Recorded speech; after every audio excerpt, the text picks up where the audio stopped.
شروع اللہ تبارک و تعالی کے بابرکت نام سے جو بڑا مہربان نہایت رحم کرنے والا ہے۔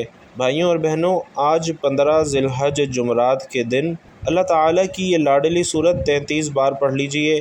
یقین جانیے سارا دن آپ کا اللہ تعالیٰ کی برکتیں، رحمتیں، رزق، مال و دولت سمیٹتے گزرے گا۔ اتنا رزق اور مال و دولت عطا ہوگا کہ آپ سے سنبھالا نہیں جا سکے گا۔ بھائیوں اور بہنوں، آج 15 ذی الحج جمعرات کے دن کا خاص وظیفہ آپ کی خدمت میں پیش کر رہا ہوں، جسے پڑھنے کے بعد آپ نے معجزات اپنی کھلی آنکھوں سے دیکھنے ہیں، جسے پڑھنے کے بعد رب کریم مانگنے والے کو بانٹنے والا بنا دیتا ہے، جسے پڑھنے کے بعد اللہ کریم سے جو بھی مانگا جائے اللہ کریم فوراً عطا فرماتا ہے۔ جو لوگ رمضان المبارک کے برکتوں اور رحمتوں والے مہینے میں بھی اللہ کریم سے اپنی بات نہ منوا سکے، جنہوں نے ذی القعدہ کے مہینے کو بھی لاپرواہی میں گزار دیا، اور جو لوگ اس مہینے میں بھی اللہ سے رزق، دولت، شہرت نہیں حاصل کر سکے، تو آج 15 ذی الحج جمعرات کے دن آپ نے یہ وظیفہ لازمی پڑھ لینا ہے۔ آپ رزق چاہتے ہیں، رزق ملے گا، دولت چاہتے ہیں، دولت ملے گی، نوکری چاہتے ہیں، نوکری ملے گی، کاروبار میں ترقی کے لیے، شادی کے لیے، دنیا کی بڑی سے بڑی حاجت، بڑے سے بڑے مقصد کے لیے یہ وظیفہ انتہائی بہترین عمل ہے۔ مقصد چاہے جتنا مرضی بڑا ہو، آج یہ خاص وظیفہ پڑھتے ہی انشاءاللہ اللہ رب العزت آپ کی ہر حاجت کو پورا فرمائے گا۔ اور میرے خیال میں بڑا ہی بدبخت اور بدقسمت ہے وہ بندہ جو ابھی بھی ذی الحج کے مہینے کو لاپرواہی میں گزار رہا ہے، اپنی خواہشات، اپنی دعائیں اللہ سے پوری نہیں کروا سکا۔ تو بھائیوں اور بہنوں، یہ مبارک مہینہ بھی بڑی تیزی سے گزر رہا ہے۔ دیکھتے ہی دیکھتے آج آدھا مہینہ گزر چکا ہے۔ جو شخص کہتا ہے کہ اسے وظیفوں کا فائدہ نہیں ہوتا، جو کہتا ہے کہ ہمارے گھر کے حالات ٹھیک ہونے کا نام نہیں لیتے، گھر سے بے روزگاری، بے سکونی کا خاتمہ نہیں ہوتا، تو وہ آج یہ خاص وظیفہ لازمی پڑھ کر دیکھے۔ غم ہیں، پریشانیاں ہیں یا بیماریاں ہیں، تنگ دستیاں ہیں، تمام کی تمام کا انشاءاللہ خاتمہ ہو جائے گا۔ آج بس یہ وظیفہ پڑھنے کی دیر ہے۔ یقین کیجئے اللہ بہتر نہیں بلکہ بہترین سے نوازے گا۔ آج ہر کوئی پریشان ہے، رزق کی کمی کی وجہ سے ہر گھر میں لڑائی ہے، مہنگائی کا طوفان ہے، رزق کی کمی کی وجہ سے ہر بیٹی شوہر سے ناراض ہے، لاکھوں کمانے والوں کو بھی سکون نام کی چیز میسر نہیں ہے، جن گھروں میں لاکھوں کمائی آتی ہے وہ بھی ناخوش ہیں، اور جو تنخواہ دار طبقہ ہے اس کا کیا حال ہوتا ہوگا۔ اس مشکل وقت میں تو اللہ تعالیٰ کی غیبی مدد کی ضرورت ہے۔ اس لیے آج اپنے تمام بہن بھائیوں کے لیے ایک ایسا وظیفہ لے کر آیا ہوں جسے پڑھتے ہی انشاءاللہ آپ کی غیب سے مدد ہوگی، آپ کے مال میں خوب خیر و برکت ہوگی، اور انشاءاللہ آپ کو مال و دولت مزید ملنا شروع ہو جائے گا، جسے پڑھتے ہی اللہ تعالیٰ غیب سے رزق اور دولت کا انتظام کر دے گا، جسے پڑھتے ساتھ ہی آپ کی غربت، تنگ دستی کا خاتمہ ہو جائے گا، کیونکہ ذی الحج کا مہینہ آپ کے لیے برکت والا، رحمت والا، کامیابی والا بن سکتا ہے اگر آپ اسے بنانا چاہیں۔ تو 15 ذی الحج جمعرات کے دن اس عمل کو کر لیجئے۔ آج ہم اللہ کریم سے جب بھی مانگتے ہیں کہ مانگتے کیا ہیں؟ یا اللہ مجھے نوکری مل جائے، میرے گھر کے حالات ٹھیک ہو جائیں، میرے مسائل حل ہو جائیں۔ اللہ تعالیٰ فرماتا ہے تو مجھ سے مانگ کر تو دیکھ، تو کسی بندے سے تو نہیں مانگ رہا، تو اس رب سے مانگ رہا ہے جو آسمانوں اور زمینوں کا مالک ہے، جو تمام مخلوقات کو پیدا کرنے والا ہے۔ اللہ تعالیٰ فرماتا ہے کہ تو مانگ کر تو دیکھ، دیکھ میں 300 رزق کے دروازے تیرے لیے کھول دوں گا۔ بھائیوں اور بہنوں، وہ اللہ ہی ہے جو گھر کے تمام نظام کو چلاتا ہے، اور جب کوئی بندہ اللہ سے سچے دل سے پکارتا ہے تو اللہ کریم بھی اپنے ناموں کے طفیل رزق اور مال و دولت سے اسے مالا مال کر دیتا ہے۔ ابھی بھی ذی الحج کے مہینے کو لاپرواہی میں گزارنے والوں، سنو ابھی بھی موقع موجود ہے۔ آج 15 ذی الحج جمعرات کے دن یہ چھوٹا سا وظیفہ پڑھ لو، اللہ کو راضی کر لو، اللہ کو منا لو، اللہ وہ عطا فرمائے گا جو ساری زندگی نہ مل سکا۔ تو بھائیوں اور بہنوں، آج کے اس بابرکت عمل کی طرف چلنے سے پہلے آپ سے ایک چھوٹی سی گزارش کروں گا کہ کمنٹ باکس میں اللہ تعالیٰ کے 2 انتہائی طاقتور صفاتی نام یا رحمان یا رحیم ذرا خلوص دل سے ضرور لکھ دیجئے، کیونکہ جب اللہ کو ان 2 طاقتور صفاتی ناموں سے پکارا جاتا ہے، اللہ تعالیٰ کی رحمت جوش میں آ جاتی ہے، اور پھر اللہ سے جو کچھ مانگا جائے اللہ پاک ضرور عطا فرماتا ہے۔ تو یا رحمان یا رحیم کمنٹ باکس میں خیر و برکت کے لیے ضرور لکھ دیجئے۔ تو ناظرین کرام اب عمل سمجھ لیجئے، آج 15 ذی الحج جمعرات کی پوری رات پورا دن آپ کے پاس موجود ہے۔ آپ کو جب جہاں جیسے وقت ملتا ہے کسی بھی نماز کے بعد باوضو مصلی پر بیٹھ کر یا پھر چلتے پھرتے بھی آپ یہ وظیفہ پڑھ سکتے ہیں۔ آپ نے سب سے پہلے نبی کریم رؤوف الرحیم صلی اللہ علیہ وسلم کی ذات مبارکہ پر 3 بار درود پاک پڑھنا ہے، اور درود پاک بھی آپ کوئی سا بھی پڑھ سکتے ہیں۔ آپ چاہیں تو آسان اور مختصر سا درود صلی اللہ علیہ وآلہ وسلم پڑھ لیں، یا صلی اللہ علی محمد پڑھ لیں، یا پھر نماز والا درود یعنی درود ابراہیمی پڑھ لیں۔ اور بھائیوں اور بہنوں، چونکہ درود ابراہیمی کی فضیلت تمام درودوں میں سب سے زیادہ ہے، اور پیارے آقا صلی اللہ علیہ وسلم بھی تمام درودوں میں درود ابراہیمی کو ہی سب سے زیادہ پسند فرماتے تھے، لہٰذا آپ سے یہی کہوں گا کہ آپ نماز والا درود یعنی درود ابراہیمی ہی پڑھیں، کیونکہ یہ وہ درود ہے جو سب سے زیادہ افضل درود ہے، اس درود کا رتبہ بہت زیادہ ہے۔ تو آئیے خیر و برکت اور ثواب کی نیت سے ایک بار مل کر بھی درود ابراہیمی پڑھ لیتے ہیں۔ اللہم صلی علی محمد وعلی آل محمد کما صلیت علی ابراہیم وعلی آل ابراہیم انک حمید مجید۔ اللہم بارک علی محمد وعلی آل محمد کما بارکت علی ابراہیم وعلی آل ابراہیم انک حمید مجید۔ 3 بار درود پاک پڑھنے کے بعد آپ نے سب سے پہلے تو اپنے خاص مقصد کی نیت کرنی ہے، چونکہ ہر انسان کی کوئی نہ کوئی حاجت ضرور ہوتی ہے، کوئی نہ کوئی مقصد ضرور ہوتا ہے۔ مثال کے طور پر آپ نیا گھر چاہتے ہیں، آپ گاڑی چاہتے ہیں، نوکری چاہتے ہیں، من پسند شادی چاہتے ہیں، قرض سے خلاصی چاہتے ہیں، بیماری سے شفا چاہتے ہیں۔ الغرض آپ کو جو بھی چاہیے، جس مقصد کی نیت کرنا چاہیں وہ کیجئے، کیونکہ آج جس مقصد کی نیت کی جائے گی انشاءاللہ وہ پورا ہو کر رہے گا، اور اللہ تو ویسے ہی رازق ہے، اللہ تو ویسے ہی مانگنے والے کو پسند کرتا ہے۔ تو آپ نے اپنے تمام کے تمام مقاصد کی نیت کرنی ہے، اور اس کے بعد ایک بار تعوذ اور ایک بار تسمیہ یعنی اعوذ باللہ من الشیطان الرجیم بسم اللہ الرحمن الرحیم لازمی پڑھنا ہے۔ بھائیوں اور بہنوں، تعوذ اور تسمیہ وظیفے کا حصہ ہے، اور جس کام کے شروع میں بھی تعوذ اور تسمیہ پڑھ لیا جاتا ہے اس میں خیر و برکت اور سلامتی ہوتی ہے۔ تو جب آپ نے اپنے مقصد کی نیت کر لی، تعوذ اور تسمیہ پڑھ لیا، تو اب یوں محسوس کیجئے کہ دنیا جہان سے آپ کا تعلق ختم ہو چکا ہے، اور آپ روضہ رسول صلی اللہ علیہ وسلم کی جالیوں کے قریب بیٹھ کر اس خاص وظیفے کو پڑھ رہے ہیں۔ سب سے پہلے نمبر پر جو وظیفہ آپ نے پڑھنا ہے وہ وظیفہ اللہ رب العزت کے ایک صفاتی نام کا وظیفہ ہے، جو نام رزق کے حوالے سے بہت ہی خاص ہے، اور وہ مبارک نام یا رزاقو ہے۔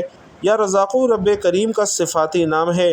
یا رزاقو کو پڑھنے سے اللہ رب العزت انسان کی حاجات کو پورا فرماتا ہے۔ یہ 15 ذی الحج جمعرات کے دن کی خاص قبولیت کی گھڑیوں میں پڑھنے والا وہ خاص عمل ہے جو تقدیر کے بند تالوں کو کھول دیتا ہے۔ یا رزاقو کا مطلب ہے اے رزق دینے والے، یعنی جو بندہ یا رزاقو پڑھتا ہے اللہ تعالیٰ اس کے لیے 300 رزق کے دروازے کھول دیتا ہے، اس کا رزق بڑھا دیتا ہے، اس کے رزق میں برکت اور خیر عطا فرما دیتا ہے، پھر اسے کسی سے مانگنا نہیں پڑتا، کسی کے آگے جھکنا نہیں پڑتا، ہر شے اس کے پاس خود بخود چل کر آتی ہے۔ تو سب سے پہلے نمبر پر آپ نے یا رزاقو کا وظیفہ پڑھنا ہے۔ دائیں ہاتھ کی انگلیوں پر پڑھ لیں یا تسبیح کے دانوں پر پڑھ لیں۔ آپ نے کم از کم 11 مرتبہ یا رزاقو کا وظیفہ کرنا ہے۔ زیادہ سے زیادہ آپ جتنا پڑھنا چاہیں آپ پڑھ سکتے ہیں، لیکن کم از کم 11 مرتبہ آپ نے لازمی پڑھنا ہے۔ بھائیوں اور بہنوں، اللہ والے فرماتے ہیں کہ یا رزاقو کو پڑھتے دوران اگر کوئی بھکاری ہے، سڑک پر مانگنے والا فقیر ہے، تو وہ بھی آج اگر یا رزاقو کا وظیفہ پڑھتا ہے تو اللہ اسے رزق اور دولت سے مالا مال کر دیتا ہے۔ اللہ دولت کے خزانوں سے اس کی جھولیاں بھر دیتا ہے، اللہ اس کے گھر کے حالات کو بہترین بنا دیتا ہے، اللہ گھر سے بے سکونی بے برکتی کا خاتمہ فرما دیتا ہے۔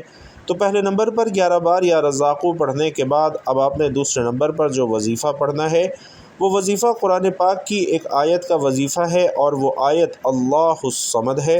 11 بار یا رزاقو پڑھنے سے اللہ کریم آپ کو رزق اور دولت سے مالا مال فرمائے گا۔ اللہ الصمد سورۃ الاخلاص کی دوسری آیت ہے، اور یہ اللہ تعالیٰ کا صفاتی نام بھی ہے، اور اللہ الصمد کا مطلب ہے اللہ بے نیاز ہے۔ اور ناظرین جانتے ہیں کہ اللہ کی بے نیازی کیا ہے؟ اللہ کی بے نیازی یہ ہے کہ ایک شخص جو صبح سے شام تک دن رات محنت کرتا ہے اور بے حد محنت اور مشقت کے باوجود زیادہ سے زیادہ 1-2 ہزار روپے کما پاتا ہے، اور ایک شخص جو گھر سے اچھا سوٹ پہن کر آتا ہے، بڑی سی اے سی والی گاڑی میں دفتر آتا ہے، 1-2 گھنٹے بیٹھتا ہے پھر گھر چلا جاتا ہے اور روزانہ کے لاکھوں کروڑوں کماتا ہے۔ تو دوستو یہ ہے اللہ کی بے نیازی کہ اللہ جسے دیتا ہے بے حساب عطا فرماتا ہے۔ لوگ کہتے ہیں کہ محنت کرو، محنت میں عظمت ہے، لیکن یاد رکھیے کہ جب اللہ دینے پر آتا ہے تو نہ وہ شکلیں دیکھتا ہے نہ اعمال دیکھتا ہے، چھپر پھاڑ کر عطا فرما دیتا ہے۔ اگر وہ چاہے تو بغیر محنت کے لاکھوں عطا فرما دے، اور چاہے تو بھرپور محنت کے باوجود بھی رزق تنگ کر دے۔ یہ سب قسمت کے کھیل ہیں۔ تو ناظرین دوسرے نمبر پر آپ نے اللہ الصمد کا وظیفہ پڑھنا ہے اور دائیں ہاتھ کی انگلیوں پر یا تسبیح کے دانوں پر 11 مرتبہ پڑھنا ہے۔ آج آپ 11 بار اللہ الصمد کو پڑھ کر اللہ سے جو کچھ مانگیں گے اللہ تعالیٰ ضرور عطا فرمائے گا۔ اللہ تعالیٰ رزق اور دولت سے مالا مال فرما دے گا۔ اللہ بے روزگاروں کو روزگار عطا فرمائے گا، بے اولادوں کو نرینہ اولاد سے مالا مال کر دے گا۔ اور اگر کوئی مقروض ہے، اگر کوئی بہن بھائی قرض سے خلاصی چاہتا ہے تو آج 15 ذی الحج جمعرات کے دن اللہ الصمد کو لازمی پڑھ لے، اللہ کی بے نیازی سے مالا مال ہو جائے گا۔ بھائیوں اور بہنوں آج اپنے گھر کے حالات کو بہتر بنا لیں، اپنے گھر سے بے سکونی بے برکتی کا خاتمہ کروا لیں۔ اللہ الصمد کو 11 بار پڑھ کر اللہ کریم سے ضد کر کے مانگیں، آپ جو بھی مانگیں گے انشاءاللہ آپ کو ضرور ملے گا۔ آپ یا رزاقو اور اللہ الصمد کا یہ خاص وظیفہ بتائے گئے طریقے سے 11 بار پڑھ لیں۔ صرف 11 بار اللہ الصمد کو پڑھنے کے بعد اب آپ نے تیسرے نمبر پر ایک قرآنی سورت کو پڑھنا ہے، جس کے بغیر یہ وظیفہ نامکمل ہے۔ آج کا یہ عمل، یہ سورت اس عمل کی ریڑھ کی ہڈی ہے، اور یہ قرآنی سورت الحمدللہ ہر کسی کو آتی ہے۔ یہ قرآنی سورت پڑھنے والا اللہ سے جو بھی مانگتا ہے اسے مل جاتا ہے۔ اس قرآنی سورت کو غیبی مدد کا خزانہ بھی کہا جاتا ہے۔ اور بھائیوں اور بہنوں آج جو وقت چل رہا ہے، آج جو مجبوریاں ہیں، جو نفسا نفسی کا دور ہے، نفسا نفسی کا عالم ہے، ہر کسی کو غیبی مدد کی ضرورت ہے، اور غیبی مدد اللہ کی طرف سے ہی آتی ہے۔ اس لیے دوستو ہم سب کو اللہ کو راضی کرنا پڑے گا، اللہ کو منانا پڑے گا، اور ہم سب کو اللہ کا لاڈلا بننا پڑے گا، اللہ کے قریب ہونا پڑے گا، پھر ہی غیبی مدد ملے گی۔ آخر میں آپ نے ایک قرآنی سورت الاخلاص کو پڑھنا ہے۔ بسم اللہ الرحمن الرحیم، قل هو اللہ احد اللہ الصمد لم یلد ولم یولد ولم یکن لہ کفوا احد۔ سورۃ الاخلاص وہ قرآنی صورت ہے جو شخص سورۃ الاخلاص کو 3 بار پڑھتا ہے اسے مکمل قرآن مجید کا ثواب ملتا ہے۔ اور آج آپ نے سورۃ الاخلاص کو ہاتھ کی انگلیوں پر یا تسبیح کے دانوں پر گن کر 33 بار پڑھنا ہے، اور ہر مرتبہ بسم اللہ الرحمن الرحیم کے ساتھ پڑھنا ہے، بتائے گئے طریقے سے پڑھنا ہے۔ 33 بار سورۃ الاخلاص پڑھنے سے آپ کو 10 سے زائد قرآن مجید کا ثواب ہوگا۔ جو بندہ سورۃ الاخلاص پڑھتا ہے اللہ تعالیٰ فرماتا ہے کہ اس نے میری وحدانیت کو بیان کیا ہے، کیونکہ سورۃ الاخلاص کا مطلب ہی یہ ہے کہ اللہ ایک ہے، وہ بے نیاز ہے، نہ وہ کسی کا باپ ہے اور نہ وہ کسی کا بیٹا ہے، اس کا کوئی ہمسر نہیں ہے۔ ناظرین سورۃ الاخلاص میں تقدیر کو بدل دینے والی طاقت ہے۔ اللہ کی وحدانیت کا ذکر انسان کو کامیاب بنا دیتا ہے۔ اللہ کی وحدانیت کا ذکر اللہ کو اتنا پسند ہے کہ اللہ فرماتا ہے کہ جو مجھے ایک مانتا ہے، ایک جانتا ہے، شرک نہیں کرتا، تو میں اس بندے کی نسلوں کو رنگ دیتا ہوں۔ اس لیے اگر کوئی دین اسلام میں داخل ہونا چاہتا ہے تو سورۃ الاخلاص پر ایمان لانا بہت ضروری ہے، اللہ کی وحدانیت پر ایمان لانا بہت ضروری ہے۔ تو سورۃ الاخلاص کو بتائے گئے طریقے سے پڑھنے سے اللہ تعالیٰ اس بندے سے راضی ہو جائے گا۔ اللہ تعالیٰ فرماتا ہے یہ جو مانگتا ہے، جتنا مانگتا ہے، جیسا مانگتا ہے اسے عطا کر دو۔ پھر اللہ کریم سورۃ الاخلاص کی برکت سے اس انسان کو مالا مال فرما دیتا ہے۔ پھر اللہ کریم سورۃ الاخلاص کی رحمتوں سے جھولیاں بھر دیتا ہے۔ پھر اللہ کریم اس انسان کی نسلوں کو رنگ دیتا ہے۔ تو بھائیوں اور بہنوں جب آپ یہ تینوں اعمال بتائے گئے طریقے اور ترتیب سے پڑھ لیں تو آخر میں اللہ کے حبیب صلی اللہ علیہ وسلم کی ذات مبارکہ پر پھر سے 3 بار درود پاک لازمی پڑھیے گا جو آپ نے عمل کے شروع میں پڑھا تھا، کیونکہ کوئی بھی وظیفہ اول و آخر درود پاک کے بغیر نامکمل ہے۔ درود پاک پڑھ کر وظیفہ مکمل کر لیا تو پھر فوری طور پر آپ نے اپنے گناہوں کی سچی توبہ کرنی ہے، اور جب تک دل کو یہ سکون نہ ملے کہ توبہ قبول ہو گئی ہے، بار بار اپنے گناہوں کی سچی توبہ کرتے رہیں۔ جیسے ہی دل کو سکون مل جائے کہ رب نے سچی توبہ قبول فرما لی ہے تو پھر ناظرین ضد کر کے مانگنا ہے، آنکھوں میں آنسو لیے مانگنا ہے، اور ہو سکے تو سجدے کی حالت میں چلے جائیں۔ آپ جو بھی مانگیں گے انشاءاللہ آپ کو ضرور ملے گا۔ آپ یہ وظیفہ کسی بھی نماز کے بعد کسی بھی وقت پڑھ سکتے ہیں۔ انشاءاللہ آپ کی روزی کے اندر بے پناہ برکت ہوگی، بے پناہ اضافہ ہوگا، غربت ہمیشہ کے لیے ختم ہو جائے گی۔ اگر آپ مقروض ہیں تو ہمیشہ کے لیے قرض سے نجات حاصل ہوگی۔ اگر آپ جنات کا شکار ہیں آپ ہمیشہ کے لیے اس کے حملے سے محفوظ ہو جائیں گے۔ اگر آپ کے گھر میں تنگ دستی ہے تو انشاءاللہ اس کا بھی خاتمہ ہو جائے گا۔ آخر میں آپ لوگوں نے دعا ضرور مانگنی ہے، اپنی تمام پریشانیوں کے لیے، تمام حاجتوں کے لیے، تمام دکھ تکالیف کے لیے اللہ پاک سے رو رو کر گڑ گڑا کر آپ نے دعا ضرور مانگنی ہے۔ اللہ تعالیٰ انشاءاللہ ضرور اپنا کرم فرمائیں گے۔ اللہ رب العزت سے دعا ہے کہ نیکی کی بات ہم سب کو سننے سمجھنے اور اس پر عمل کرنے کی طاقت اور توفیق مرحمت فرمائے۔ میرا سنانا اور آپ کا سننا اپنی بارگاہ میں قبول و منظور فرمائے، آمین یا رب العالمین۔ ناظرین محترم، آخر میں ایک مرتبہ پھر گزارش کروں گا کہ کمنٹ باکس میں یا رحمانو یا رحیمو ہدیتاً تحفتاً ضرور لکھتے جائیے گا۔ اللہ رب العزت آپ کا حامی و ناصر ہو، آمین یا رب العالمین۔